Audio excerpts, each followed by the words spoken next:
I'm on a different planet. It's not Earth. I feel Lyra. I've been here before. There's water everywhere. The buildings are huge, but they're metal, but not the metal that I can describe. They're almost glass, but not. It's so much stronger than that, and you just feel very out of this world. Is all I can describe them as. That it's almost like the metal breathes. It's such an advanced technology, and there's water completely surrounding it, and there's a huge like fountain out in front, like a sculpture. What does this sculpture look like? Very tall. It feels it's a feminine structure, and she's holding something up in her hand. It's like it's spherical. She almost looks like Earth, which is strange. She's feline. I am too. Tell me more. I'm armored, very skin tight suit, but it breathes as well, the technology. I'm very confident in my walk in, like it's some sort like a commander of some sort. I see. Are you male or female? Female, I'd like for you to look down at your feet. What do your feet look like? paws, lions, like a lion's paw, Tell me more. far more beautiful and slender and refined. My claws are so clean and manicured. What does your body look like? Humanoid, very muscular, but still that of a cat.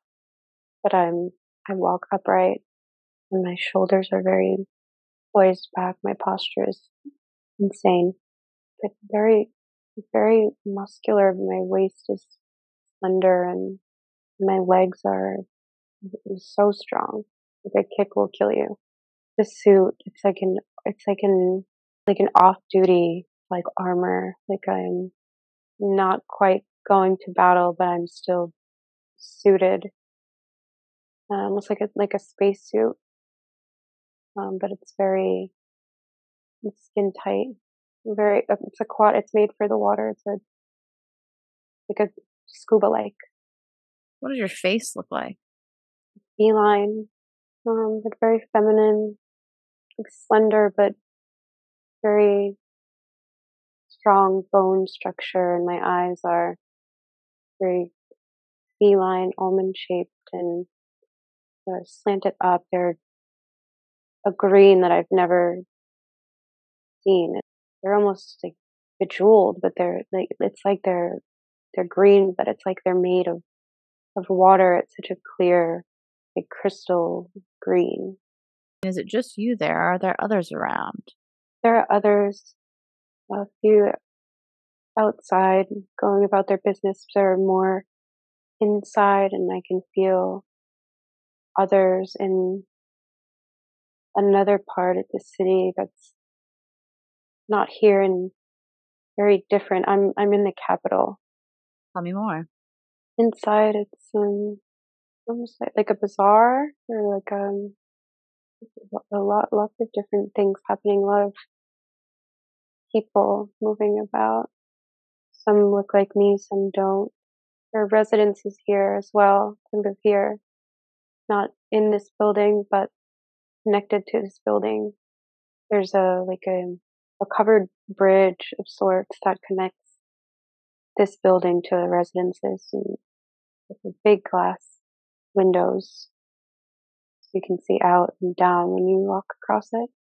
I'm looking at it from where I'm standing outside of the building. Towards, it looks like it's a little bit far away, but still connected. I see. What happens next? In my apartment, very large apartment, everything is very golden, kind of the same metal, but very gold. It's very clean, and the floor is cold. The tiles on the floor aren't quite tile, but they're all very unique and technological, I'd say. I live here, but it doesn't feel like home. It's almost as if I just pass through, somewhere to lay my head. My things are here, but it doesn't feel like home. I see. Where's home? Wherever my work takes me. Mm-hmm. What's your work? Commander in the cosmos, Tell me more.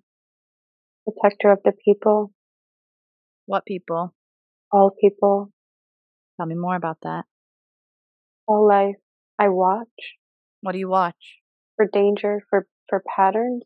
Tell me more about this. I see a sort of control room. What happens next?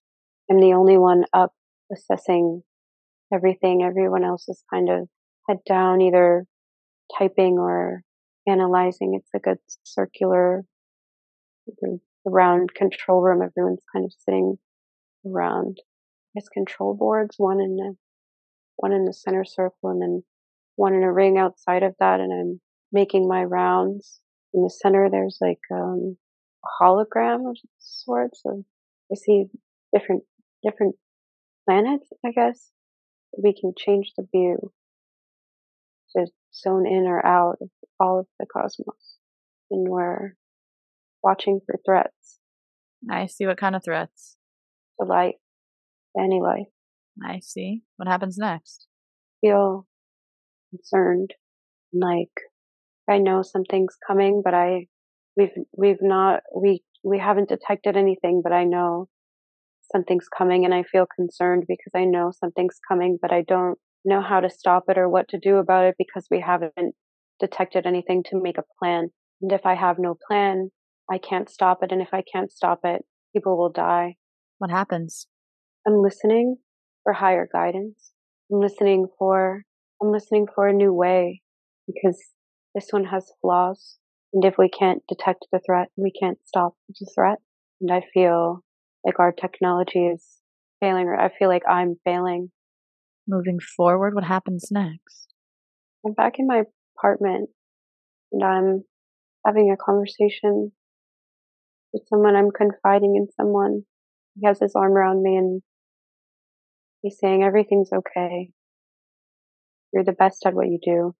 Who is this someone? He feels like my partner, What do they look like? very similar to me, but larger and bigger muscles.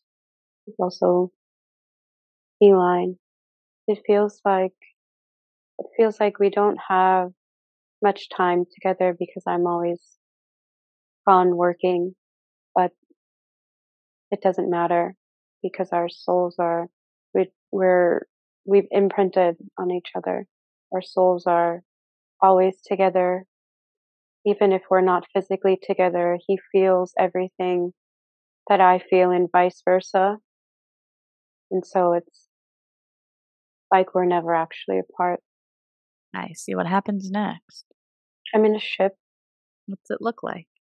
small, it's a one-man ship. It's just me. There's a control board similar to the one from earlier, but much smaller. I'm not traveling far. I wouldn't be in this ship if I was traveling far. I'm going somewhere that's not far from my planet, but I've left my planet. I'm traveling to another planet within the same star system. I see. Moving forward, what happens next? I've landed somewhere where it feels like there's no water, and it feels like that's a problem. This wasn't the fault of the people that there's no water. It feels like this was some sort of an attack, and I've been sent to aid them, to help them rebuild and figure out a new way of being in the ruin. My left hand is numb and tingly.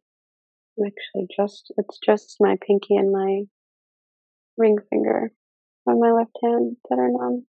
I see. Breathing through the sensations, understanding any messages you're meant to about this. I'm seeing a hand that's actually just like the three fingers that I can feel, but it's not mine, it's theirs. Mm-hmm. Tell me more. They're a different species than I. Tell me more about this. They're they're like a green. I'm having trouble finding a word for the color because it's like a blue green, but very like an ashen shade of blue green, but it's also vibrant, so difficult to describe. But they're tall. They're a little bit taller than me, and their faces are very slender, and their foreheads and their heads are long, and their bodies are very slender as well. They don't seem to be wearing any clothing. And their feet look similar to their hands, where there's just kind of two like members on each foot, and like they come to a rounded ball point. Same on their fingers, the three of their fingers. And their mouths are very small. Their ears are very small. There's three of them standing in front of me. They're a family, and their land is completely it's all like red clay, but crumbly and dust, and they're concerned about food because they can't grow it in these conditions, and their people are starving. There aren't many left. What happens next? I've brought them water. This was the mission. Brought them water. I'm using our technology to create a reservoir. Yeah, like a reservoir where they can get water to drink, to hopefully grow food again. But this is just the start. This is just the tip of the iceberg. The situation doesn't look good. I'm more concerned than they are. They seem to be at peace, and they seem to be hopeful that they can rebuild, but they're also very aware of the extent of the damage, of the ruin, and it feels like they've accepted that they've accepted their fate, is what I'm feeling from them. And this makes me incredibly angry and sad. This is what I didn't see coming. This is what we didn't detect, and we didn't stop it. We couldn't stop it because we didn't see it. And now all of these people will die. They know they're all going to die, and I know they're all going to die. And I feel like it's my fault. What happens? I go home, and I'm standing in a very large, like a boardroom, or it feels like a cross between a boardroom and a courtroom. And there's elevated podiums, but the podiums are all connected, and there's a board, and the center pillar is higher than all the others, and the man behind it is a leader of some sort, the leader of the nation, I feel. And I'm furiously pleading my case about how something needs to change because people are dying. It feels like he knew, and he's being very arrogant about it. He's brushing me off because what happened benefited him in some way. And I see this now. And now I understand why things haven't changed. There are the others, it feels like they know this too, but they're afraid to speak up. They're afraid to speak out against him, because if they speak out against him, the world we know wouldn't exist. The resources we have, we wouldn't have them. And the people don't know this. The people in the capital don't know this. The people in the other part of the city know this. The people in the other part of the city are living a very different life than those who live in the capital. I live in the capital. I am just now able to see this. The rest of the city has limited resources. Their their homes are built in a very different way than ours, and they flood, which doesn't make much sense. You would think that in a water world they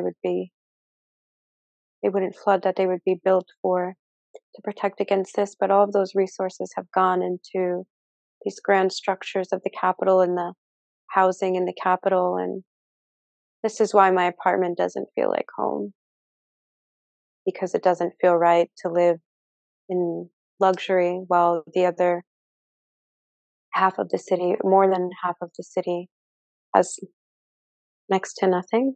The other part of the city, they work and they fish and they build and they feed the fish that they catch, feeds the capital, while there's next to nothing to put on the table for their families. I see. Moving forward now, what happens next? There's a war. Tell me about that. I hear intergalactic. I feel the other planets are involved somehow, moving against this capital.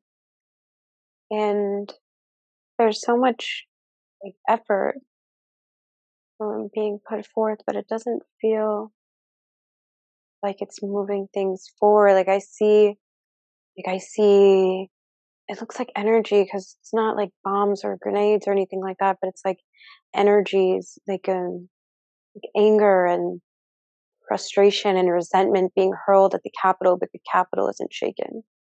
It's almost like it can't. It's almost like it can't touch it, like it can't get in, but it's being felt. That energy is being felt by the people who live in the capital, but they feel confused because they still are unaware. They're unaware of the imbalance. They're unaware of the injustices. They still can't see it or won't see it or haven't seen it. And so when they feel this energy, it turns to chaos because they don't know where to direct it. And the man in the boardroom he's sitting back and he's laughing, watching all of this unfold. And I'm almost looking on from the outside, and I'm devising a plan. I'm raising an army of my own, of people from I don't think I'm not there anymore. I'm somewhere else, somewhere that's secluded, somewhere that's off the radar, that they wouldn't think to look for me, or they wouldn't think to look for us. And that's something that is concerning for him, because he knows my skill set, and he knows that I know the capital, and he knows that I know how to take it down, and so he's concerned that he doesn't know where I am. I'm looking over a paper map, because we don't have the same technologies on the planet that I'm on now as I did in the capital. So I'm relying on the higher guidance and my intuition to make this plan. I'm hearing my heart guidance. The heart center is what's leading me now, rather than relying on the technologies, because the technologies didn't detect the threat in the first place. So why would I rely on that? This method is far more effective. This will win the war. I see me and my troops all in a sort of meditation. I believe is native to this planet, that people have taught us. This planet's also in ruin, but they've learned to live. Small groups of them have figured it out, but it's a very simple way of living, compared to what they had before they were an empire. But that was all stripped from them. What happens next? I'm standing on that front platform of the Capitol again in my suit. It feels like a loop. I've looped back to where I started. Everything is the same buzzing on the inside, the same people going about their day, except now I feel incredibly confused because I know what just happened, but it's like it didn't ever happen at all, and now I'm right back where I started, and I'm going through all of the same emotions. What else needs to be understood here? Take the action, hearing, or you'll never get off the ride. Take the action, or you'll never get off the ride. You'll be dizzy. You'll just be dizzy forever. Is there anything else that Alicia needs to understand about this experience that she was shown today? Don't be afraid to ask for help to understand concepts that you may not understand just yet, or that you've forgotten about hidden agendas and how they present. Why was Alicia shown this experience today? She is a Lyran starseed on Earth. There are countless codes and teachings to be resourced from her incarnation there that are very relevant and somewhat of mirror images as to the times being lived now. And understanding or being aware of this origin can help her to feeling a lot of pressure in my third eye. Mm-hmm. It's kind of like expanding like outward. Very good. I was shown this because as a seed, I was essentially planted here on Earth, actually, initially, not just in this incarnation, but other incarnations prior to this one on Earth, particularly in Lemuria, as a Lyran starseed to recreate the technologies that we had, but to do it better, so that we wouldn't encounter the wars and the famines and the social and economic imbalances that we had there. And I'm hearing chuckling because like we've gotten ourselves right into the same mess time and time again. But this is the point, and that was the significance of the loop, is that we have done it time and time again, only this time a lot more of us are awakened and are awakening and are remembering. And so we have a really good shot this time at not looping. And so just understanding where I came from and that I was planted here, just to do a little bit better than we did the last time, and just using that lifetime as a reference point, and not just what my job was or what I knew, but the things that I felt, and being able to connect with my chakras now, and to tap into those feelings to help remember, resource, and guide me into an action that's appropriate.